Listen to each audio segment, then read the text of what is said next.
آگے بڑھتے ہوئے آپ کو بتائیں کہ پاکستان سمیت دنیا بھر میں آج انسانی حقوق کا عالمی دن منایا جا رہا ہے۔ نہتے کشمیری اور بے گناہ فلسطینی اپنے حقوق کے لیے مسلسل آواز بلند کر رہے ہیں۔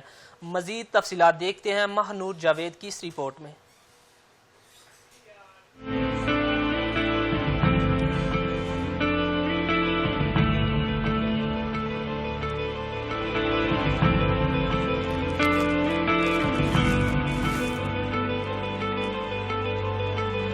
انسانی حقوق کسے آواز دیں؟ جدید اور ترقی پذیر دور میں جہاں انسان آسمان کی بلندیوں کو چھو رہا ہے، وہیں انسانی حقوق اپنی آواز ظلم و بربریت کے خلاف آج بھی بلند کر رہے ہیں۔ دنیا مظلوم فلسطینیوں اور کشمیریوں کی پکار سنے جو دہائیوں سے طاقت کے نشے میں بدمست حکمرانوں کی بدترین درندگی کا شکار ہیں، لیکن صد افسوس کہ دنیا بھر میں کوئی ایک بھی حکمران ایسا نہیں جو ان دونوں قوموں سے نام نہاد ہمدردی کی بجائے ان کی عملی مدد کر سکے۔ اقوام متحدہ کے رکن ممالک نے جنگ عظیم دوم کی تباہ کاریوں کے بعد 10 دسمبر 1948 کو انسانی حقوق کے عالمی دن منانے کی منظوری دی۔ اعلامیہ میں انسانوں کے بنیادی حقوق کو واضح طور پر بیان کیا گیا ہے، جس میں انسانوں کے حق زندگی، آزادی، تعلیم، مذہب، اظہار رائے اور دیگر حقوق کو تسلیم کیا گیا ہے۔ یہ حقوق نہ صرف فرد کی حفاظت کرتے ہیں بلکہ انسانیت کو ایک دوسرے کے ساتھ عزت اور محبت کی بنیاد پر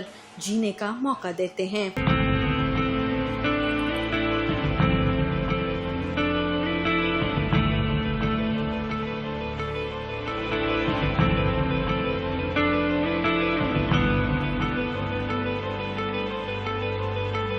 انسانی حقوق کے عالمی دن کے موقع پر پاکستان بھر میں تقریبات کا انعقاد کیا گیا۔ چیئرمین کشمیر کمیٹی رانا قاسم نون نے تقریب سے خطاب کرتے ہوئے کہا کہ اقوام متحدہ کے قیام سے پہلے ہمارے پیارے نبی صلی اللہ علیہ وآلہ وسلم نے انسانوں کے حقوق کے بارے میں بتایا۔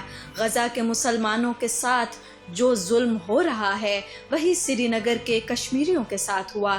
ترجمان human rights commission of Pakistan Jamshed Hussain نے کہا کہ اقوام متحدہ کے مطابق ہر فرد کو مساوی حقوق دینا عالمی ذمہ داری ہے۔